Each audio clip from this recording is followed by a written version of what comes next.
신론에 대해서 공부하겠습니다.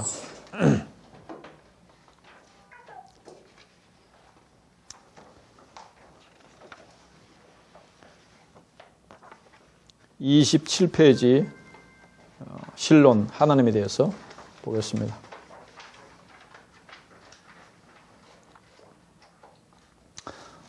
성경에 많은 그 내용들이 나오는데요. 핵심을 두 가지 요약하면 하나님과 인간에 대해서입니다. 하나님이 어떤 분인가, 또 인간이 어떤 존재인가, 이것이 성경에서 가장 중요한 핵심입니다.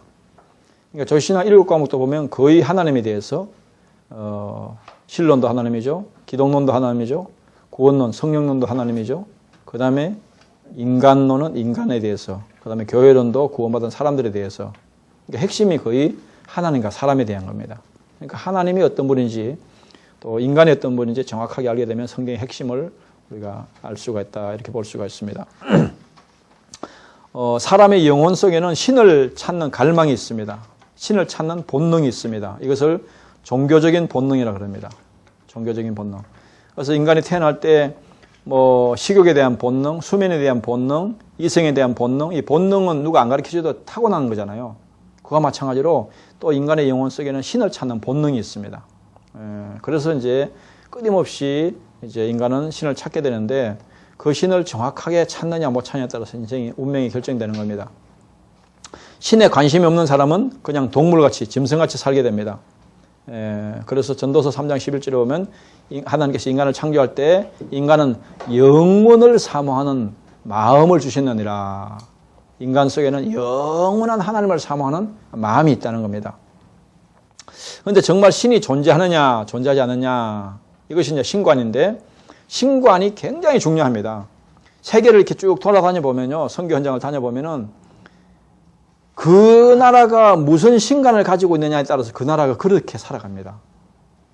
이슬람 국가들은 이슬람 신관 따라 그런 운명관을 가지고 살아가고 있고요. 힌두교 같은 데는 가보면은 또 그 힌두교 그 신관에 의해서 완전히 인생들을 그렇게 믿고 그렇게 살아갑니다. 예. 그러니까 유럽 같은 데는 주로 이제 기독교라든지 천주교 그런 신관이 있기 때문에 그런 또 관점으로 살아가게 되고, 그러니까 이 신관이 어떠냐에 따라서 사람의 운명이 결정이 됩니다. 그런데 어떤 신이 참신이냐, 어떤 신이 거짓신이냐, 그러니까 우리가 성경에서 말하는 하나님만이 유일한 참신입니다. 다른 모든 신들은 그것은 신이 아니고 바로 귀신들이고 악령들이며 사탄들입니다. 옛날에 제가 중국 가서 강의할 때 어떤 학생이 그런 질문을 했습니다. 성경에 보면 다른 신들을 섬기지 말라 그랬으면 다른 신이 많이 있는 거 아니냐, 그렇게 얘기했는데, 그 다른 신은 똑같은 신들 중에 어떤 하나님이 한 분을 이야기하는 것이 아니고, 다른 신은 바로 하나님 외에 다 다른 신들, 귀신들을 이야기하는 겁니다. 예.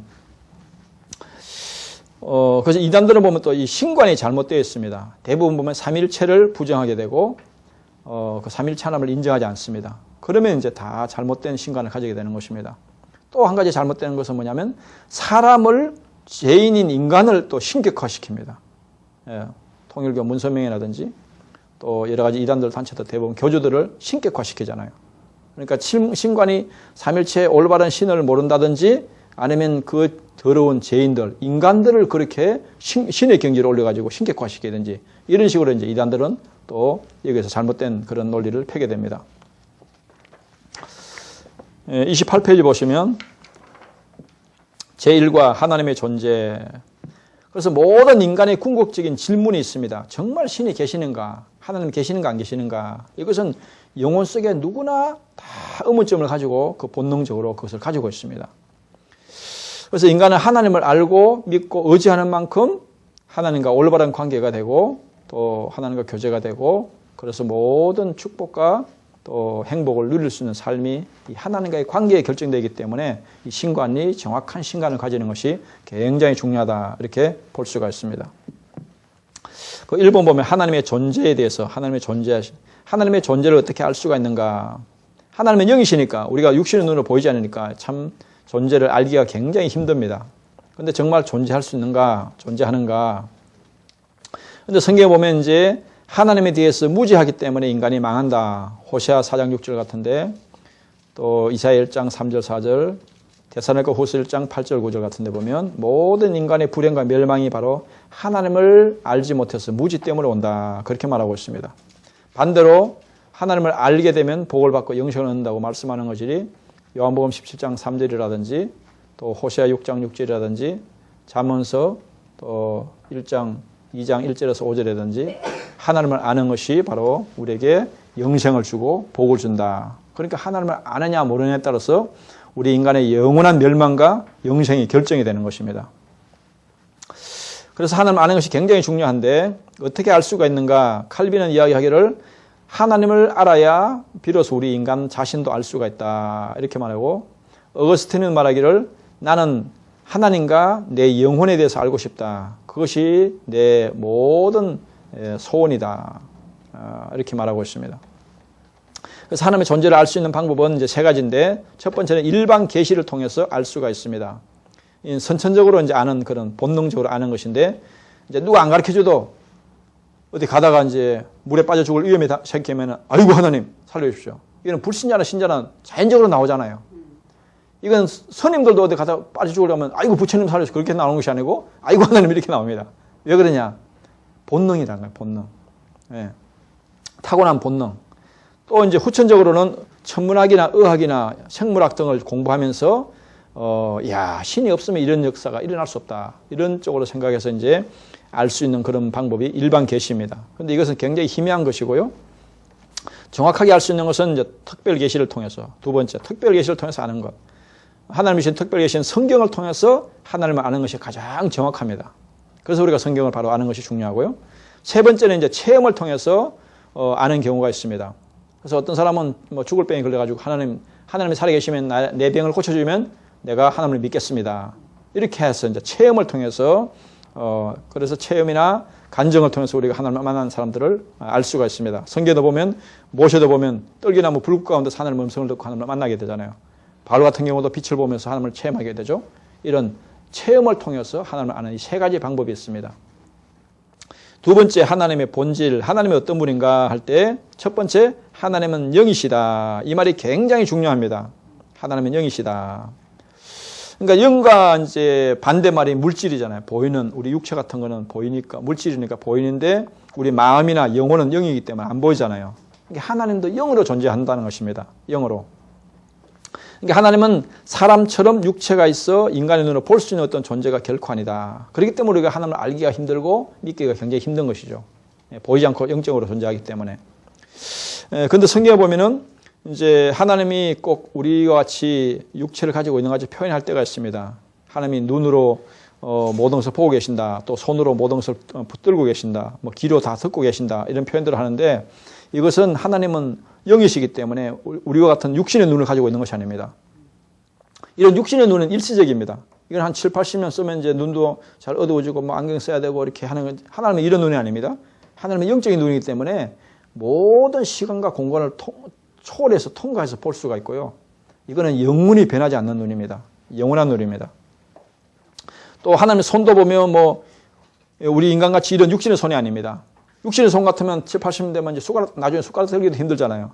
예, 그런 손을 이야기하는 것이 아니고 하나님의 손은 영적인 손입니다. 그러니까 무한한 청량할 수 있는 그런 손을 인간이 이해할 수 있는 언어로 이렇게 표현한 겁니다. 또 하나님 기가 있다 이렇게 할 때 우리 같은 이런 기가 아닙니다. 이런 기. 이 기는 해력적의 그 용도에 따라서 너무 적어도 못 듣고요. 너무 커도 또 못 듣습니다. 고막이 터져버립니다.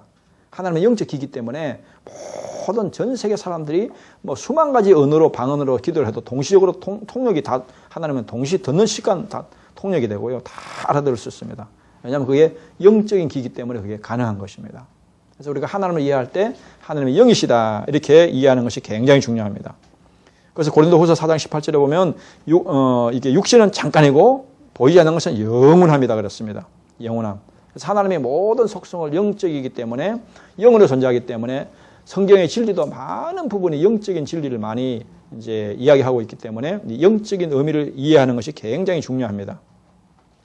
또 두 번째는 하나님은 생명이시다. 생명의 근원이시고 생명의 원천이시고 모든 생명을 창조하시는 분이 바로 하나님이기 때문에 하나님은 영원한 살아계신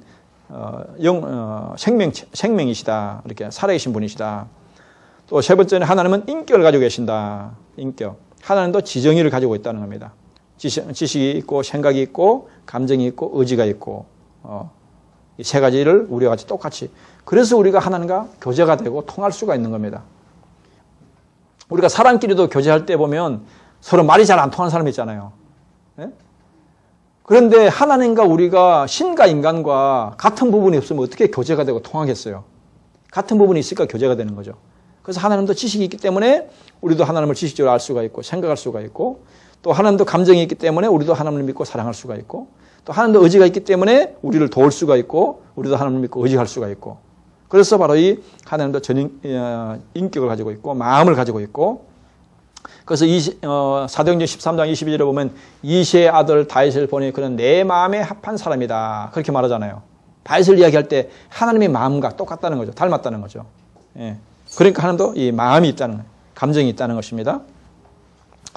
그 다음에 오른쪽 성경 구절은 2번, 3번, 16번.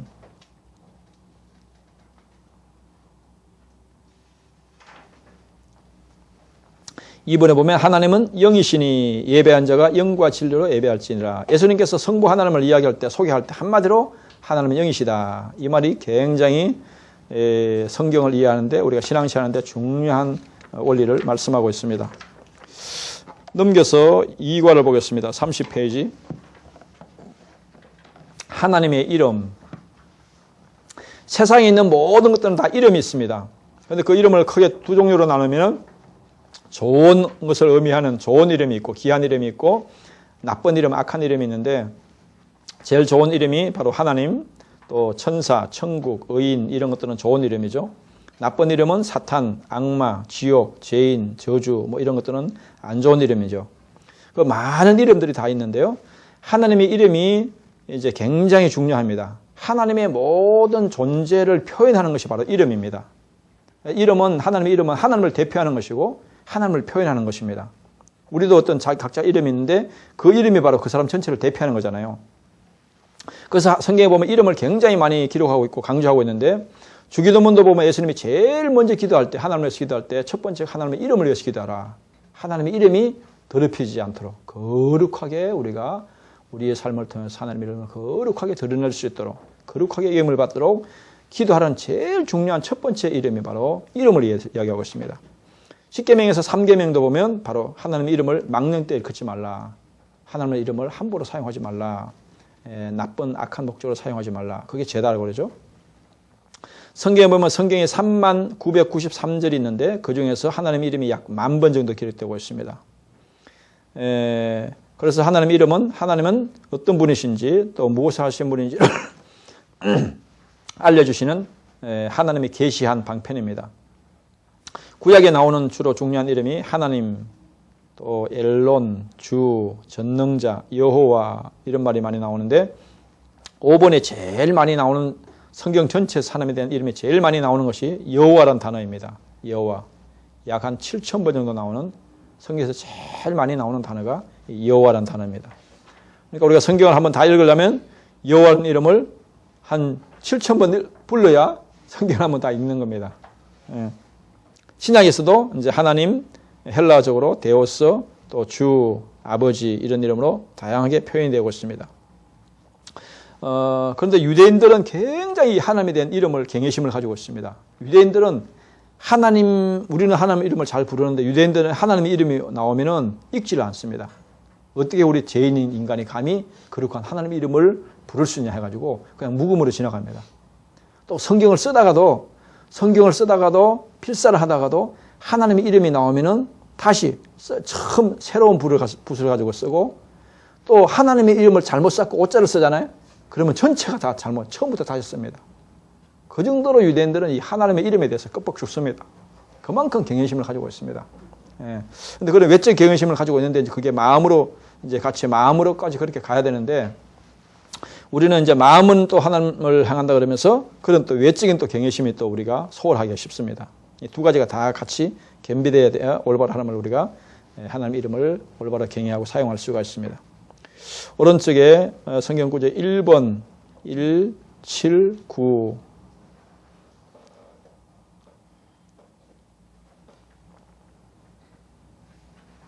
9번에 보면 모세가 하나님께 아뢰되 내가 이스라엘 자손에게 가서 이르기를 너희의 조상이 하나님이 나를 너희에게 보내셨다면 그들이 내게 묻기를 그의 이름이 무엇이냐 하리니 내가 무엇이라고 그들에게 말하리까. 하나님이 모세에게 이르시되 나는 스스로 있는 자이니라. 또 이르시되 너는 이스라엘 자손에게 이같이 이르기를 스스로 있는 자가 나를 내게 보내셨다 하라. 그러니까 하나님께서 모세를 이스라엘 민족을 구원하기 위해서 보낼 때 보면 제일 먼저 뭘 주느냐, 먼저 능력을 주는 것이 아니고요, 하나님의 존재를 먼저 줍니다. 하나님의 존재를 알려줍니다. 예. 그러니까 우리가 능력보다도 먼저 존재가 더 중요하다는 거죠. 우선순위라는 거죠. 3가 넘겨보시면 하나님의 속성, 하나님이 어떤 분이시냐, 어떤 성품을 가지고 계시냐, 어떤 특징, 어떤 성질을 가지고 계시냐 하는 것인데요. 하나님의 성품, 즉 하나님의 속성은 크게 절대적 속성과 보편적 속성으로 나눌 수 있다. 절대적 속성은 하나님만 가지고 계신 성품이며 보편적 속성은 하나님뿐만 아니라 인간도 부분적으로 가지고 있는 성품이다. 아까도 제가 조금 설명했는데요. 1번의 절대적인 속성은 비공유적 속성이다. 그렇게도 말합니다. 같이 가지고 있는 것이 아니라는 거죠. 피조물에게는 전혀 없고 오직 하나님만 가지고 계신 성품이다. 첫 번째가 영원 자존성, 독립성이라 그러기도 하는데 하나님은 스스로 계신 분이다. 그래서 하나님은 모든 존재하는 이 우주에 존재하는 모든 존재의 제1원인이다. 또 궁극적인 원인이다. 이렇게도 말합니다. 또한 하나님 자신은 자신의 존재의 근거가 자신밖에 없으시다. 하나님은 누가 만든 것이 아니고 하나님 스스로 자신이 존재하시는 것이나 하나님의 시간을 초월해서 영원한 현재로 계신다. 우리는 과거가 있고 현재가 있고 미래가 있지만 하나님은 영원한 현재라는 겁니다. 그러니까 하나님은 시간을 초월해서 계신다는 거예요. 시간의 지배를 받는 것이 아니고. 그래서 피조물들은 스스로 존재할 수가 없다고 그랬습니다. 피조물들은 전부 다 조물주에 하나님께 의존해야만 존재할 수가 있는 겁니다. 그래서 우리가 하나님을 믿고 의지하는 것이 굉장히 중요하다는 거예요. 또 두 번째, 영원 불변성. 하나님은 영원히 변치 않은 분이신데 자기의 존재와 작정과 약속과 목적에 있어서 영원히 불변하신 분이다. 그래서 모든 피조물들 다 변한다 그랬죠. 사람도 변하고 자연도 변하고 다 변하지만은 변하지 않는 분은 오직 한 분이시다. 그래서 하나님은 영원히 항상 그 존재로 그대로 계시기 때문에 우리가 하나님을 완전히 믿고 의지할 수 있는 분이다. 세 번째, 하나님은 무한성. 하나님은 제한을 받지 않습니다. 존재적으로, 시간적으로, 공간적으로. 사람은 한계가 있잖아요. 한계가. 근데 하나님은 한계가 없다는 겁니다. 지금 하나님은 여기에 계시지만 동시에 아프리카도 계실 수가 있고 동시에 미국에도 계실 수가 있고 중국에도 있을 수가 있고 어디든지 있을 수 있는 거죠. 왜냐하면 하나님은 영이시기 때문에 시공간을 초월해서 온 우주에 충만하게 존재할 수 있다는 겁니다. 또 시간을 초월할 수도 있고 또 존재도 공간도 초월할 수가 있다는 것입니다. 네 번째가 한 가지 빠졌는데 그게 밑에 유일성 써놓으셔요. 4 해가지고 유일성. 성경 구절은 이사야 37장 16절.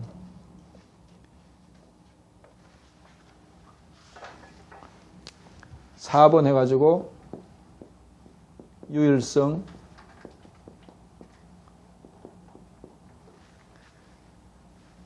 이사야 37장 16절, 신명기 6장 4절.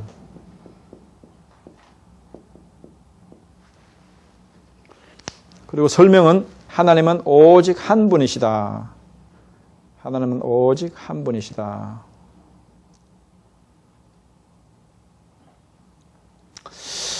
그래서 보면 절대적인 속성하고 보편적 속성하고 구분할 때 보면요. 주로 성자가 붙으면 이거는 절대적 속성입니다. 영원 자존성, 영원 불변성, 무한성, 유일성 이런 것은 성자를 붙였죠. 이런 것은 절대적인 속성, 하나님만 가지고 계신 성품이고 이제 예를 들어서 단어로 되어 있는 거 넘겨보시면 잠깐요. 거기에 성경 구절 1번, 5번, 8번, 13번 1번, 5번, 8번, 13번 그리고 15번 해가지고 그 아까 기록한 이사야 57장 16절 적어놓으세요.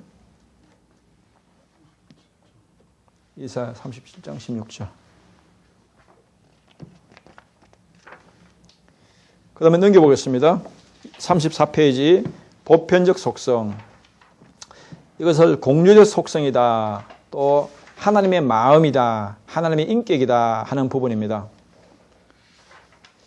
하나님은 인격을 가지고 계십니다. 그래서 우리가 하나님과 교제가 가능하고 또 친밀한 관계가 유지될 수가 있는 것입니다. 그런데 하나님과 인간이 공동으로 가진 속성인데요. 그런데 인간은 유한하고 불완전한 속성을 가졌고 하나님은 무한하고 완전한 속성을 가지셨다. 우리가 지식을 가지고 있지만 내가 가진 지식하고 하나님 지식하고 똑같지가 않다는 겁니다. 하나님의 지식은 무한하고 영원하고 한계가 없는 그런 무한한 지혜지만은 우리가 가진 지식은 하나님이 나눠주신 만큼의 제한된 지식이라는 거예요. 예. 또 하나님의 거룩함과 사랑 같은 것도 하나님의 사랑은 무한하고 하나님의 거룩도 무한하지만은 우리가 가진 사랑은 하나님이 나눠주신 분량만큼의 제한된 사랑과 거룩이라는 겁니다. 또 하나님의 능력도 무한하지만은 우리가 가진 능력은 하나님 주신 만큼의 제한된 능력이라는 것입니다. 예. 그러니까 보편 속성도 하나님과 우리가 같이 가지고 있지만 하나님과 똑같이 가지고 있는 것은 아니죠. 하나님은 무한한 지식과 무한한 사랑과 무한한 거룩과 무한한 능력을 가지고 있지만은 우리는 제한된 지식을 가지고 있다. 또 제한된 사랑, 제한된 능력을 가지고 있다는 것입니다. 첫 번째 보면 전지하신 하나님, 전지하신 하나님. 전지하신 하나님, 하나님이 지식을 가지고 있는데 그 지식의 범위가 무한하다는 거예요. 모르는 것이 없다는 거예요. 전지하다. 예. 또 하나님의 지혜도 무한하다. 또 하나님의 생각도 무한하다는 것입니다. 그런데 어떤 교재들을 보면 성경 공부해 보면은 이 전지하는 그걸 절대적인 속성에 갖다 넣는 경우들이 있습니다. 그러면 어떻게 되겠어요? 그럼 무슨 문제가 발생하냐? 우리는 하나님에 대해 지식에 대해서 전혀 알 수가 없는 겁니다.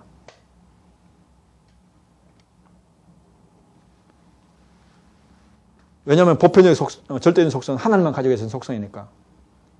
그러니까 이것이 우리에게도 주신 지식과 하나님 가진 지식과 우리가 주신 질은 똑같은 거예요. 질은 똑같은데 양의 범위가 하나님은 무한한 지식, 무한한 지혜고 우리가 가진 것은 제한된 얼마만큼의 나눠주신 아담에게 나눠주신 만큼의 제한된 지식의 양이라는 거예요.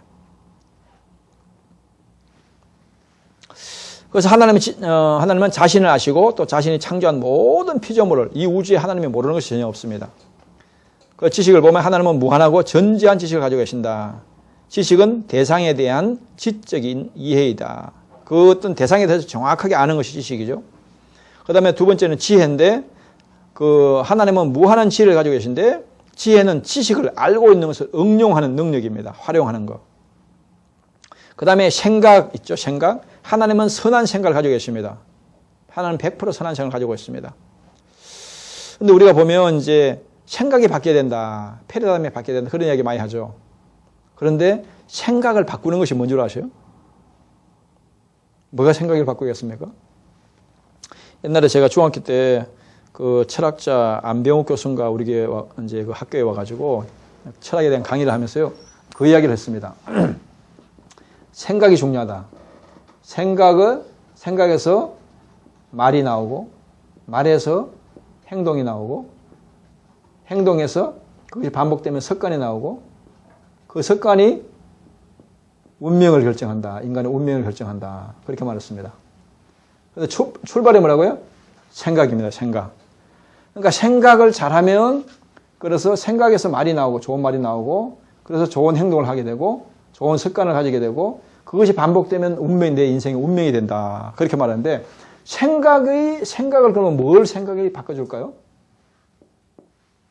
뭐가 생각을 바꿔줄까요? 이것을 설명하는 분은 제가 거의 못 들어봤습니다. 지금까지. 이게 지식이 생각을 바꾸는 겁니다. 지식이. 그러니까 우리가 예수 믿는 사람들은 성경을 통해서 하나님이 계신 것을 알고 천국과 지옥이 있는 것을 아니까 어떻게 생각합니까? 아, 하나님 계시는구나. 그렇게 생각하잖아요. 예, 천국과 지옥이 있구나. 그렇게 생각하고 인정하잖아요. 근데 불신자는 그걸 모르니까, 지식적으로 모르니까 하나님이 계신다고 생각을 못 하는 거잖아요. 예? 천국과 지옥이 있다고 생각을 못 하는 거잖아요. 그러니까 하나님을 안 믿는 거잖아요. 그러니까 생각을 바꿔주려면 새로운 지식이 들어가야 됩니다. 그러니까 이 생각을 바꿔야 진리를 깨닫는 지식이 생각을 바꾸는 겁니다. 그러니까 성경을 올바로 깨닫는 것이 그렇게 중요한 겁니다. 네.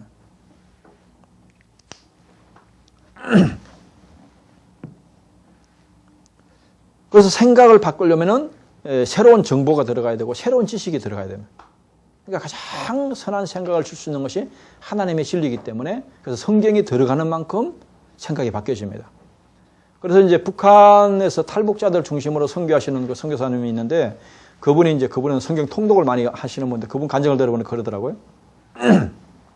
이제 원래 북한에서 탈북한 사람들 중국에서 이제 그분들을 모아가지고 이제 한쪽에 모아놓고 하루 종일 테이프 틀어놓고 이제 성경 통독만 시키는데 한 30분 정도 들으면 통독을 하면요 갈등을 한대요. 김일성이 맞나? 성경이 맞나? 갈등한대요. 30분 정도 통독하면. 그럼 한 50분 정도 들으면 조금씩 기울어진대요. 아, 하나님이 더 맞는 것 같다 이렇게. 근데 한 100독을 읽으면 그러면 이제 그 김일성 사상에 싹 빠져나가고요. 내가 다시 북한에 갔고 내가 순교를 하더라도 복음 전하겠다. 그렇게 바뀐대요. 그러니까 그렇게 몇십 년 동안 태어나서부터 그렇게 세뇌가 돼도 그걸 바꿀 수 있는 것은 뭐냐면 성경 말씀에 들어가는 것이 바꿀 수 있는 유일한 방법이라는 거예요. 그러니까 말씀보다 더 위대한 것이 없습니다. 그래서 그분들을 보니까 이제 청년들을 모집해가지고 1년의 통독을 신약 100도, 구약 30도, 또 암송 천절 이렇게 해갖고 훈련을 시키더라고요. 아주 강훈련을 시켜요. 그래서 통일되면은 그분들을 다시 북한에 이제 일꾼으로 파송하겠다 해가지고 강한 훈련을 시키는 데가 있습니다. 그러니까 그만큼 이제 성경 지식이 대단한 것입니다. 삶을 변화시키는데 가장 중요한 것이 지식이 올바로 들어가야 된다. 두 번째는 하나님의 보편 속성이 거룩한 하나님입니다. 거룩한. 이건 감정적인 속성입니다. 하나님의 선하다, 사랑의 하나님이다, 은혜의 하나님이다, 자비하시다, 긍휼의 마음을 가지고 계시다. 이런 것들이 이제 대부분 감정적인 곳에 속한 것입니다. 모든 피조물과 절대적으로 구별된 분이신데 불순이나 죄성에 대해서 완전히 구별된 도덕적으로 완전하고 거룩한 하나님의 감정입니다. 그래서 하나님은 선하신 하나님이다. 100% 하나님은 선하시고 또 모든 피조물에 대해서 선하게 대하십니다. 또 하나님의 사랑은 아가페의 사랑입니다. 무조건적인 사랑입니다. 그래서 우리가 인생을 살면서 여러 가지 많은 상처를 받게 되는데 가족으로부터 부모로부터 상처를 많이 받는데 그걸 치료할 수 있는 것은 뭐냐면 하나님의 사랑, 십자가를 통해서 우리에게 전해지는 하나님의 그 무조건적인 사랑을 경험하는 만큼 온전한 치유가 되고 회복이 됩니다. 세상에는 치유가 안 됩니다. 그래서 이 하나님의 사랑을 우리가 깊이 십자가를 통해서 깊이 경험하는 것이 굉장히 중요합니다. 또 은혜, 받을 권리가 없는 자에게 베푸시는 하나님의 사랑, 조건 없는 사랑을 베푸는 것이 바로 은혜. 우리가 많이 사용하는 단어이죠. 그 다음에 자비, 다른 말로 긍휼인데 영원한 형벌과 고통 중에 있는 인생들을 하나님께서 불쌍히 여기시는 마음이다. 그러니까 죄를 비록 지었지만은 죄 가운데 고통당하는 인생을 보면서 야, 그놈들 죄 지었으니까 마땅하다. 고통당해도 당연하다. 그냥 지옥 가서 형벌받아도 당연하다. 그렇게 여기는 것이 아니고 그걸 불쌍히 여기는 마음이라는 거예요. 그래서 부모가 자녀를 볼 때 오히려 건강한 자녀보다 아픈 자녀에게 더 불쌍히 여기는 마음이 생기듯이 죄에 빠진 인간들을 하나님께서 불쌍히 여기는 마음, 이것이 바로 자비의 마음입니다. 이것이 바로 하나님의 감정적인 속성입니다. 세 번째, 의로운 속성, 의지적인 속성입니다. 이것이 공의의 하나님, 또 전능하신 하나님, 주권을 가진 하나님, 이것이 바로 이 부분에 속한 것인데요. 이 전능도 어떤 성경 교재 같은 경우에 보면은 한국의 유명한 제자 훈련하는 교회들을 아주 대형 교회들 거기다 보면은 이런 아까도 얘기했듯이 전지를 절대적인 속성에 넣고 또 이 전능도 절대적인 속성에 넣는 경우가 있어요. 그러면 어떤 문제가 생기냐면 그러면 절대적인 속성은 뭡니까? 하나님만 가지고 계시고 우리에게는 전혀 없는 거잖아요. 그럼 우리는 완전히 능력은 무가 되는 겁니다. 능력은 추구할 수도 없고 구할 수도 없는 것이 되는 거예요. 심각한 문제가 발생하는 거예요. 그런데 그것이 이제 잘 구별 안 돼가지고 그렇게 교재를 잘못 만들어 놓는 경우들이 있습니다. 그런데 이제 여기서도 하나님의 능력은 그러면 우리가 어떻게 전능하냐 그렇게 생각하니까 이제 이것을 절대적 속성에 넣는데 그 말이 아니고 능력은 똑같은 것인데 하나님의 능력이 우리랑 똑같은 것인데 범위에 의해서 하나님은 무한한 능력을 가지고 계신 것이고 우리는 능력을 나눠준 만큼의 제한된 능력이다. 이렇게 생각하면 그것을 올바로 이해를 한 겁니다. 그래서 하나님의 공의, 전능, 주권은 바로 이 하나님의 보편적인 속성에 속한 것이다. 전능하신 하나님은 모든 피조물을 공의롭게 통치하신다. 바울도 보면 그러잖아요. 내게 능력 주시는 자 안에서 내가 모든 걸 살 수 있다. 그런 말이 뭡니까? 이게 보편적인 속성이니까 그게 가능한 겁니다. 예. 공의는 피조물을 통치하실 때 상과 벌로 공평하게 다스리는 거. 그러니까 뭐 나하고 좀 가까운 사람이라고 잘 봐주고 모르는 사람이고 잘 봐주지 않고 이런 것이 아니란 겁니다. 하나님은 공평하게 대한다는 겁니다. 능력은 하나님은 자신의 선하신 의지를 어떤 계획을 세우고 뜻을 세우면 반드시 그대로 100% 이룰 수 있는 그런 능력을 가지고 있다는 겁니다. 집행하시는 능력을 가지고 있다는 겁니다. 그러니까 하나님은 마음먹은 대로 다 하실 수 있다는 겁니다. 그게 전능하신 능력이고요. 그 다음에 주권은 하나님은 자신이 창조한 모든 피조물들을 향해서 자신의 뜻을 가지고 계시고 그 뜻을 실행에 옮길 수 있는 능력도 가지고 계신다. 그래서 하나님의 절대적인 주권 이런 것을 많이 강조하죠. 이것이 바로 의지적인 속성에 속한 보편적인 속성이다. 이렇게 볼 수가 있습니다. 그래서 우리가 하나님을 믿을 때 그냥 내가 좋아하는 식으로 믿으면 안 됩니다. 이것이 성경에서 지금 하나님이 어떤 분이다 이렇게 계시한 거거든요. 그러니까 하나님은 영원 자존하신 분이다. 영원 불변하신 분이다. 무한하신 분이다. 유일하신 분이다. 또 전지하신 지식을 가지고 계시다. 거룩하신 사랑을 가지고 계신 분이다. 전능하신 능력을 가지고 계신다. 이렇게 계시했기 때문에 하나님을 그렇게 알고 믿어야 우리가 하나님을 올바로 믿는 겁니다. 내가 좋아하는 식으로 뭐 사랑이 하나님입니다. 이런 것만 이렇게 한 부분적으로 믿으면 우리가 하나님을 아주 편협하게 만드는 겁니다. 그래서 성경에 계시한 대로 하나님의 전체적인 성경 계시대로 그대로 우리가 믿고 성경대로 받아들이는 것이 정통신앙의 중요한 원리다. 이렇게 볼 수가 있습니다. 그래서 이 부분을 계속해서 강조해서 반복해서 확실하게 알고 있어야 우리가 하나님을 그렇게 믿고 또 그렇게 하나님께 그런 속성을 가진 하나님께 도움을 구할 수가 있는 겁니다. 그 다음에 성경 구절은 1번 체크하시고요. 1번, 8번, 14번 1번, 8번, 14번 그 다음에 36페이지입니다. 제4과 3일체 하나님. 성경에서 가장 어려운 진리 중에 하나가 바로 이 3일체 하나님입니다. 그런데 우리가 늘 예배 드릴 때 사도신경에 대해서 3일체 하나님에 대해 신앙 고백을 하죠. 그만큼 중요하다는 말입니다. 그런데 성경에 보면은 이제 두 가지 종류로 우리가 성경을 받아들이게 되는데 깨닫고 믿고 체험하는 진리가 있고요. 그 다음에 믿고 아는 진리가 있습니다. 요한복음 6장 69절에 보면 그런 말을 합니다. 제자들이 우리가 믿고 알았삼나이다. 그런 말을 합니다. 그러니까 예수를 믿으면 알게 되는 진리가 있어요. 믿고. 그러니까 이 삼일체 진리 같은 경우는 내가 알고 이해하고 깨닫고 믿으려면 이거 평생 가도 못 믿습니다. 예. 이것은 그냥 믿음으로 받아들여야 되는 거예요. 믿으면 깨달아지게 돼 있어요. 예. 1번 보면 삼일체의 뜻이 뭐냐? 1번 보면 하나님은 본질상 한 분이신데 이분 안에는 성부, 성자, 성령이라 불리는 삼위가 존재한다. 여기서 위란 인격을 말한다. 그러니까 성부 하나님의 인격이 있고 성자 하나님의 인격이 있고 성령 하나님의 인격이 있다는 것입니다. 두 번째, 하나님은 삼위로 계시며 하나의 본질로 존재하신다. 하나님은 한 분이시며 세 분의 인격으로 계신다는 것입니다. 또 세 번째는 성경은 삼위 하나님을 증거합니다. 이것은 기독교의 핵심 교리입니다. 인간의 이성으로는 잘 이해되지 않지만은 이거는 반드시 믿고 받아들여야 됩니다.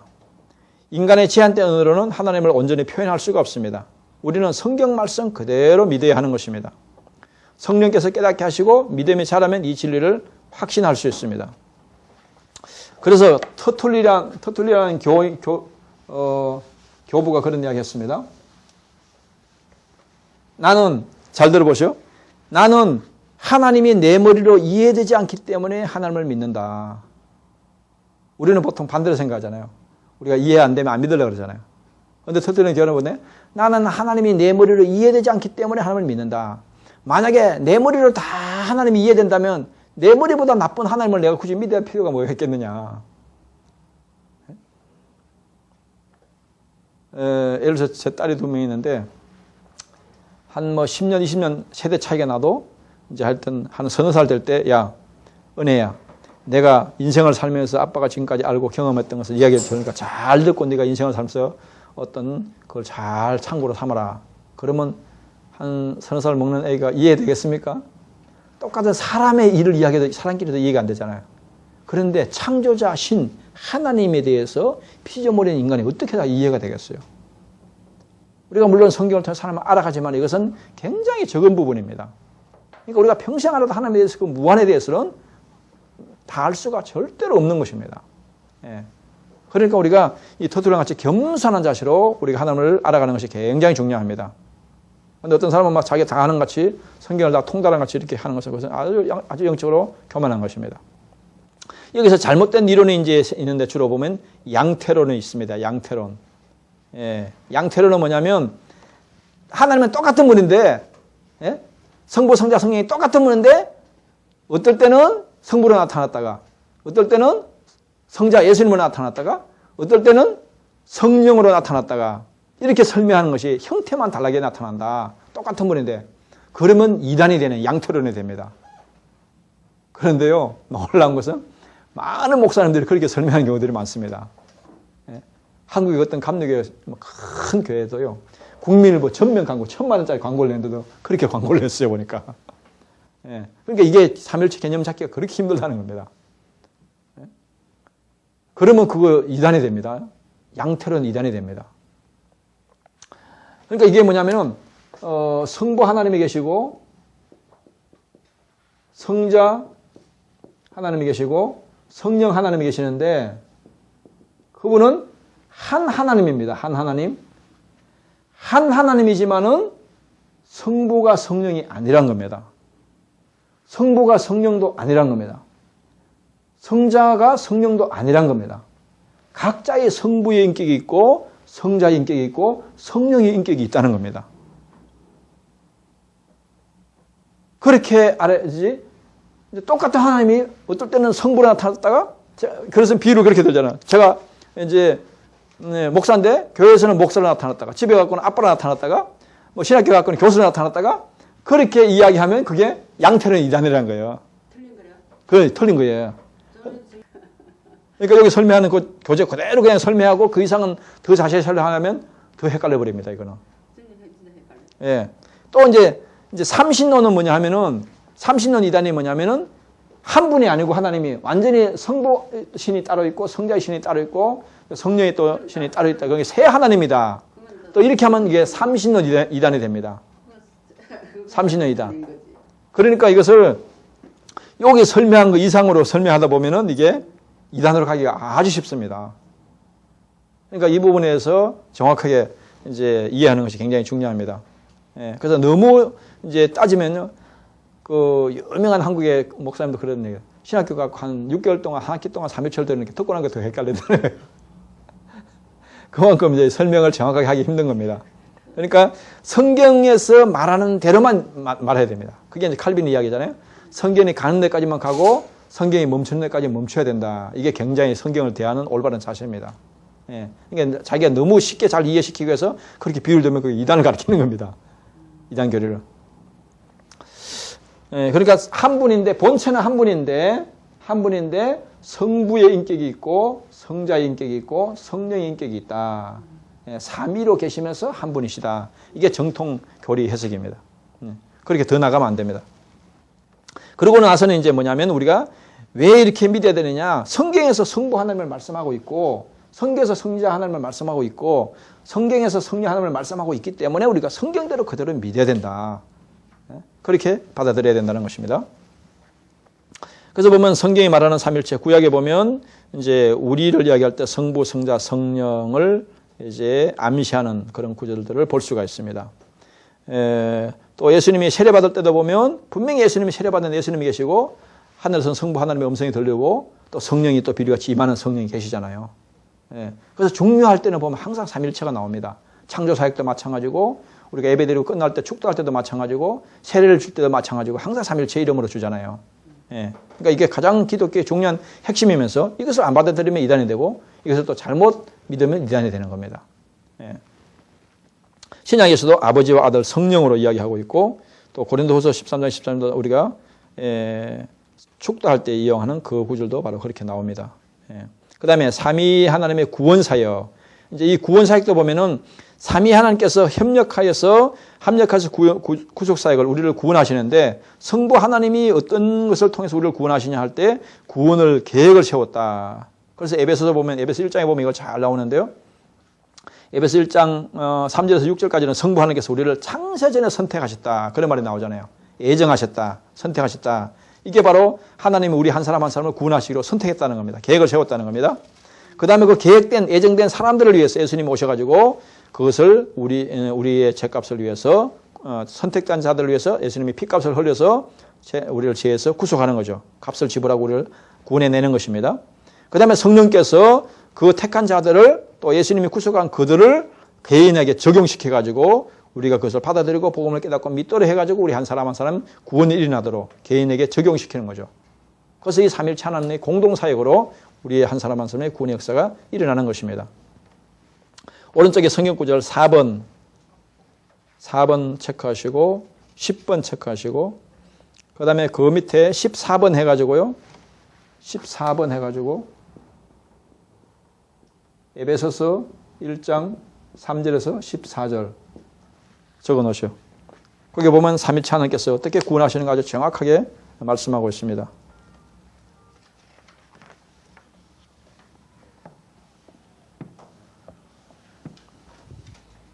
그 다음에 38페이지요. 지금까지는 이제 하나님 어떤 분인가, 하나님의 존재에 대해서 이야기했다면은 공부했으면 이제는 하나님이 어떤 일을 하시는가, 하나님이 하시는 사역에 대해서, 일에 대해서 말씀하고 있는 겁니다. 하나님이 하시는 사역도 크게 보면 세 가지로 나눕니다. 계획하시는 일을 하시고, 창조하는 일을 하시고, 그리고 지금은 섭리하는 일을 하십니다. 건축으로 말하면 설계에 해당되는 것이 이 계획이고요. 그 다음에 실제로 막 이렇게 건물을 짓는 거, 올리는 거, 건축하는 거, 이것이 바로 창조에 속한 것이고, 그 다음에 건물을 잘 짓고 나면 그것이 뭐냐면 이제 관리를 잘 해야 또 그 건물이 튼튼하게 오래 가잖아요. 제가 건축 세미나에 가가지고 이것을 굉장히 깊이 깨달았는데, 은혜를 받았는데, 그때 이제 세미나를 받기 전에는 저는 건축이 중요한 줄 알았어요. 그런데 세미나 설명을 딱 듣고 보니까 건물이 가장 중요한 것이 뭐냐면 무엇에서 결정되냐? 설계에서 결정되더라고요. 한국의 그 인천공항 같은 거 있잖아요. 그런 최고의 그런 설계 전문가들이 팀이 구성돼가지고 2년 동안 설계만 했다. 2년 동안. 그러니까 하나님이 이 온 우주 만물을 다 그 엄청난 우리가 지금도 아직 발견도 못하는 이 무한한 세계를 우주를 하나님이 그 계획을 세운 겁니다. 계획. 세밀하게 설계를 세운 겁니다. 그러니까 얼마나 빈틈없이 완벽하게 그걸 세웠겠어요. 그게 이제 하나님이 무한한 지혜와 지식으로 그게 가능한 것이죠. 그 계획대로 창조를 한 겁니다. 그러니까 건물은 그냥 세워지는 것이고 설계대로 그대로 짓는 겁니다. 설계도 보면서. 그러니까 하나님도 계획 세운 그걸 그대로 창조를 한 겁니다. 근데 창조한 이제 종류를 보면 크게 두 종류입니다. 영적 세계를 창조했고, 그 다음에 물질 세계를 창조했습니다. 그러니까 보이지 않는 모든 세계는 영적 세계를 대표하는 것이고요. 그 다음에 보이는 모든 물질 세계는, 보이는 것은 물질 세계를 대표하는 겁니다. 그 다음에 지금은 이제 창조하고 나서 지금은 하나님께서 어떤 일을 하시냐 하면은 지금은 그 창조한 모든 우주 만물을 다 섭리하신다. 이렇게 말합니다. 그것을 보존하시고 합력해서 선을 이루도록 하시고 또 통치하시고 이런 것들을 다 합해서 그것을 섭리하신다. 이렇게 말합니다. 건물로 말하면 관리한다. 이렇게 볼 수가 있습니다. 첫 번째 하나님의 계획, 하나님의 작정. 작정은 이 세상 모든 일들에 대한 하나님의 영원하신 계획을 의미하며 우주의 모든 일을 다 포함한다. 이 작정의 궁극적인 목적은 하나님 자신의 영광을 위해서이다. 그래서 하나님께서 이 세상의 모든 것들이 일어나는 것들을 다 하나님께서 다 세밀하게 그 작정 속에 계획을 세웠다는 겁니다. 그러니까 제가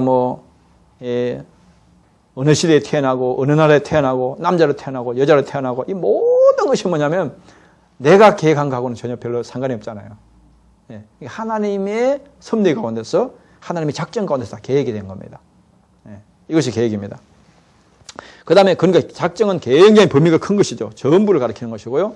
그 다음에 그 안에 속한 것인데 하나님의 예정은 뭐냐면 특별히 구원에 대해서 계획하신 것을 하나님의 예정이다. 그렇게 말합니다. 구원 문제에 대해서 계획을 세운 거.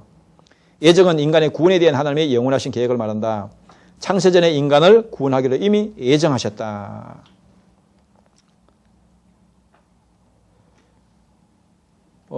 그래서 웨스트민스터 신앙고백서에 보면은 하나님의 작정에 의해서 그의 영광을 드러내기 위해서 어떤 사람들과 천사들은 영원한 생명에 이르도록 예정되었고, 그러니까 구원하기로 예정되었고, 다른 이들은 영원한 죽음에 이르도록 예정되었다. 이렇게 예정된 이 천사들과 사람들은 개별적이고 불변적으로 계획된 것이며 그들의 수는 매우 확실하고 명확해서 더해지거나 감해질 수가 없다. 정확하다는 겁니다.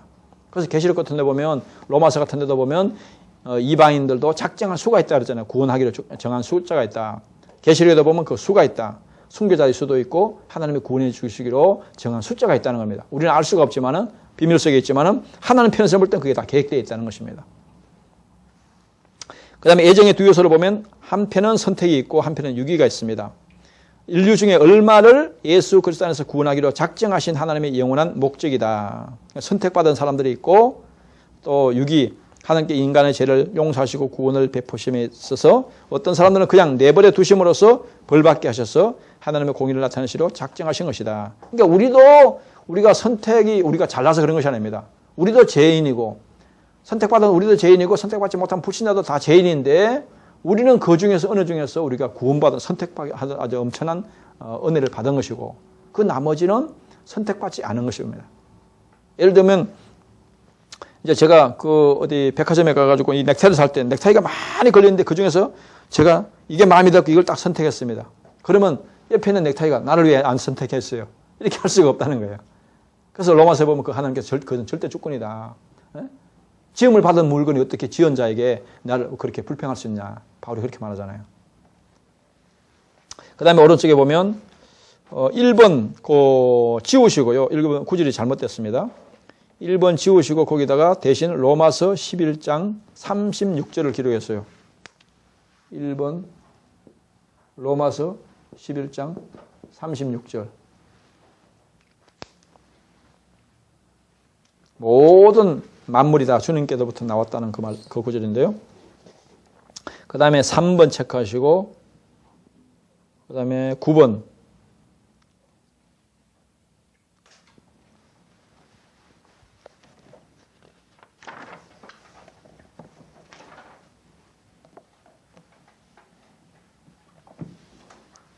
그 다음에 40페이지 보겠습니다. 창조에 대해서. 그러니까 하나님 하시는 사역이 계획이 있고 창조가 있고 섭리가 있다 그랬죠. 그러니까 계획하신 대로 그대로 창조가 된 겁니다. 웨스트민스터 신앙고백서 4장 1절을 보면은 아버지, 아들, 성령께서는 그의 영원하신 능력과 지혜와 선하심의 영광을 나타내기 위하여 태초 6일 동안 세계와 그 안에 있는 모든 것들, 곧 보이는 것과 보이지 않는 모든 것들을 무에서 창조하기를 기뻐하셨는데 그 모든 것이 매우 좋았다. 창조의 주체는 삼일체 하나님이 창조하신 것이고요. 그러니까 성부 하나님만 창조한 것이 아닙니다. 창조할 때 성부, 성자, 성령 다 삼일체 하나님의 공동 사역으로 창조가 된 것입니다. 창조의 시간은 태초에 맨 처음에라는 뜻인데요. 이 우주에 아무것도 없을 때 하나님이 이 우주의 창조를 시작한 그 시간을 말입니다. 그러니까 시간의 시작인 동시에 창조의 시작입니다. 그리고 6일 동안에 창조했다. 문자적 하루로 보는 것이 가장 자연스럽습니다. 뭐 여러 가지 학설이 있지만은 보수적인 입장에서는 6일 동안에 창조했다. 그것을 그대로 믿고 받아들입니다. 창조 후에 안식일이 제7일이기 때문에 문자적으로 하루이기 때문에 그 전에 6일도 그렇게 보는 것이 성경적으로 가장 자연스럽고 무난합니다. 안 그러면 이제 우리가 그 안식일을 지키는 것이 다 파괴가 되고 흔들리게 됩니다. 이것을 안 받아들이게 되면. 세 번째는 창조의 대상. 창조의 대상은 크게 두 가지입니다. 첫 번째, 영적 세계의 창조. 하나님은 영적 세계, 즉 보이지 않는 세계를 창조하셨다. 대표적인 것이 천사입니다. 천사가 이제 원래 영적인 존재로 보이지 않는 존재로 창조가 됐는데 거기서 또 타락한 천사들을 이제 악한 천사다 이렇게 봅니다. 악한 천사. 오른쪽 성경 구절은 1번, 4번, 8번, 13번. 1, 4, 8, 13번. 넘겨보겠습니다. 그 다음에 물질 세계를 창조했습니다. 물질 세계. 하나님은 보이는 세계, 즉 물질 세계를 창조하셨다. 창조의 내용은 쭉 6일 동안 창조한 내용들이 있고, 창조의 방법은 무의 수유로 전혀 아무것도 없는 상태에서 말씀으로 천지를 창조하신 것입니다. 창조의 목적은 하나님께서는 자신의 영광을 피조세계에 나타내시고 영광 받기 위해서 세상을 창조하셨다. 궁극적인 목적은 하나님이 영광을 위해서 창조하신 것이고, 그 다음에 우리의 행복을 위해서 창조한 것이고, 두 번째는 우리 인간의 행복을 위해서 창조한 것이고, 첫 번째는 하나님의 영광을 위해서 창조하신 것입니다.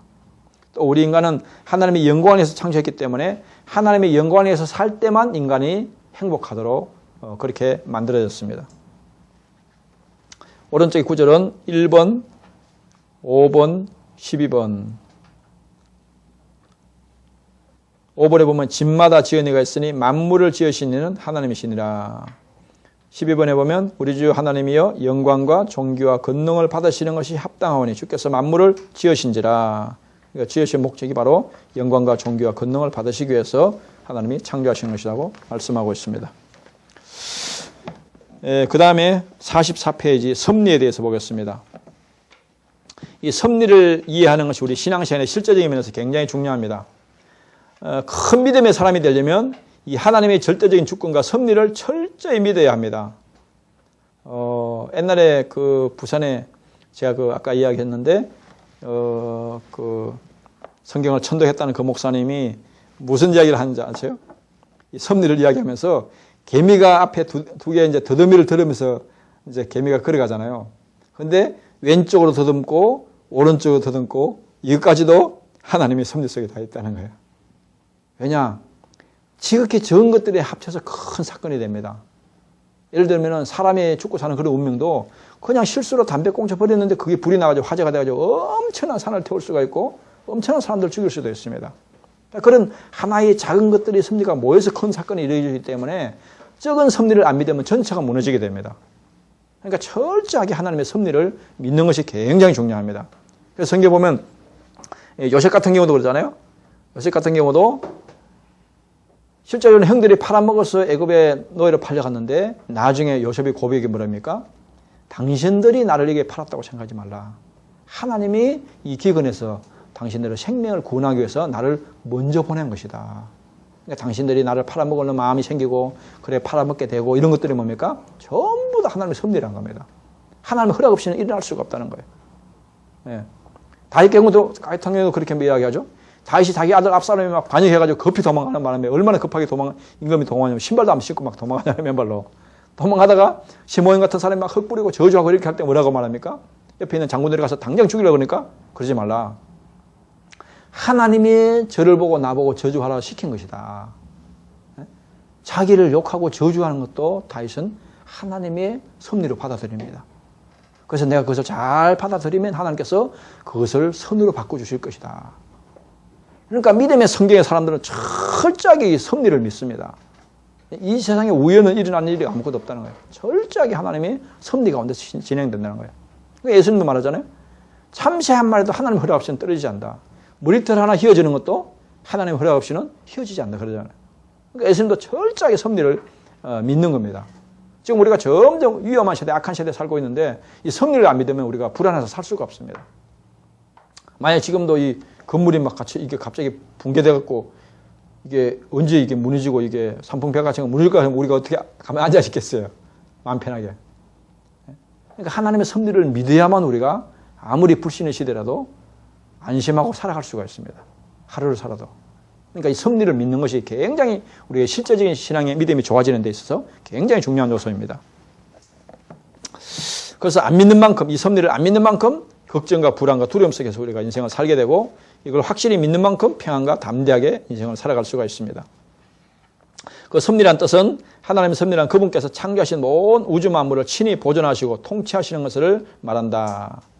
어머니가 예를 들어서 자녀를 낳는 것이 창조라고 본다면 창조해놨으니까 야 내가 너를 낳는 것이 얼마나 해산의 고통을 당하고 힘들어질지 몰라. 이제 네가 알아서 죽든지 살든지 살아. 부모 아기를 내놓고 그렇게 합니까? 낳은 아기를 또 극진히 또 이렇게 양육하고 보살피듯이 섭리는 바로 그런 것입니다. 하나님이 창조한 모든 세계를 잘 관리하고 통치하고 보호하고 다스리는 것이 바로 하나님의 섭리입니다. 그 소위론문답 11번에 보면 섭리를 그렇게 설명해 놨습니다. 하나님의 섭리는 그의 모든 피조물들과 그의 모든 행위에 대한 가장 거룩하고 지혜로우며 능력 있는 보존하심과 통치하심이다. 이렇게 설명하고 있습니다. 그 다음에 섭리의 요소는 이제 그 세 가지가 합쳐져서 섭리라 그러는데 보존.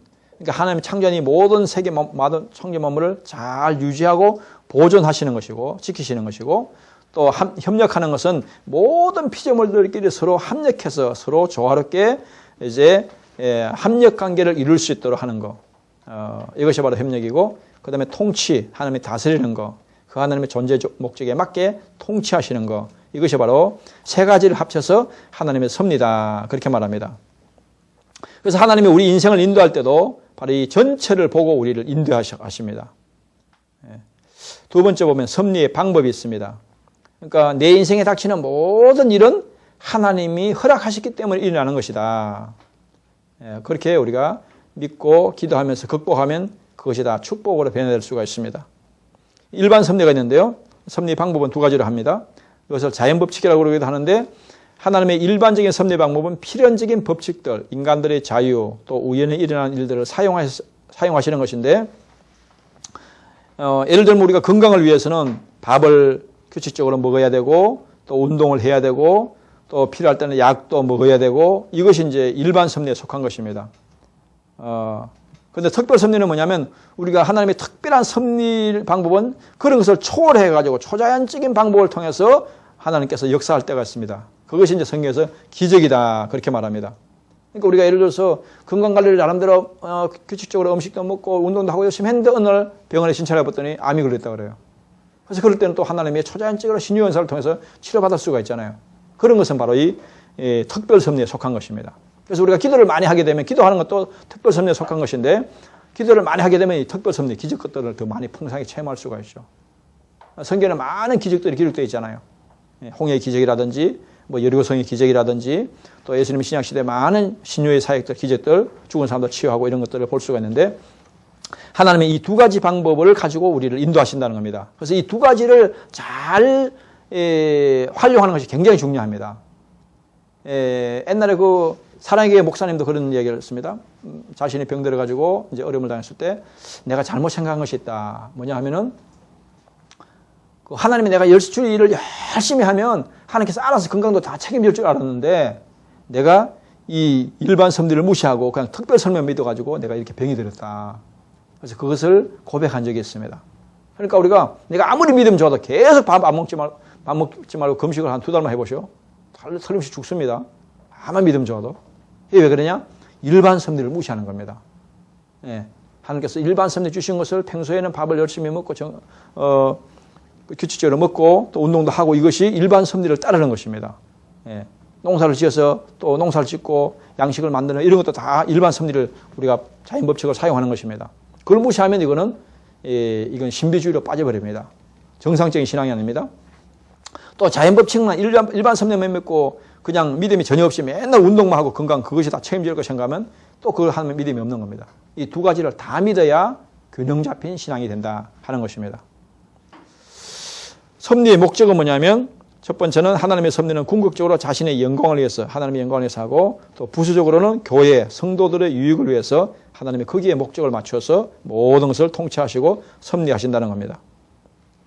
그래서 하나님의 섭리로 온 우주 만물을 통치하시기 때문에 우리가 하나님을 믿고 의지하며 기도하는 것이 굉장히 중요한 것입니다. 그래서 한 사람 모든 삶 또 크게는 온 우주 만물을 다 하나님이 이 섭리 안에 통치 안에 있는 것입니다. 그래서 우연히 일어나는 것이 없습니다. 그러니까 점을 치고 구슬해도 소용이 없는 것이 뭐냐면 이 세상을 귀신이 통치하는 것이 아니고 하나님의 뜻대로 통치하는 겁니다. 그러니까 하나님의 뜻대로 하나님 말씀대로 우리가 따라가야 길이 열리지 아무리 뭐 구슬하고 뭐 우상을 섬긴다고 그게 되어지는 것이 아닙니다.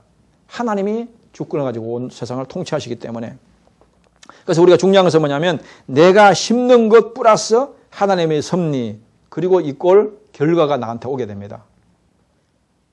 그게 굉장히 중요합니다. 하나님의 섭리만 믿고 내가 아무것도 안 하면 일어나지 않습니다. 내가 심은 대로 거둔다 하기 때문에 내가 기도를 심어야 하나님의 거기에 대해서 하나님의 섭리로 응답해가지고 나한테 기도 응답이 올 수가 있고 어떤 좋은 열매가 맺을 수가 있는 겁니다. 그러니까 내가 열심히 주님 말씀대로 순종하며 심어야 되고 그 다음에 하나님께서 거기에 섭리하셔서 우리에게 아름다운 좋은 결과를 주시는 겁니다. 그 다음에 성경 구절은 1번, 2번, 6번, 9번, 14번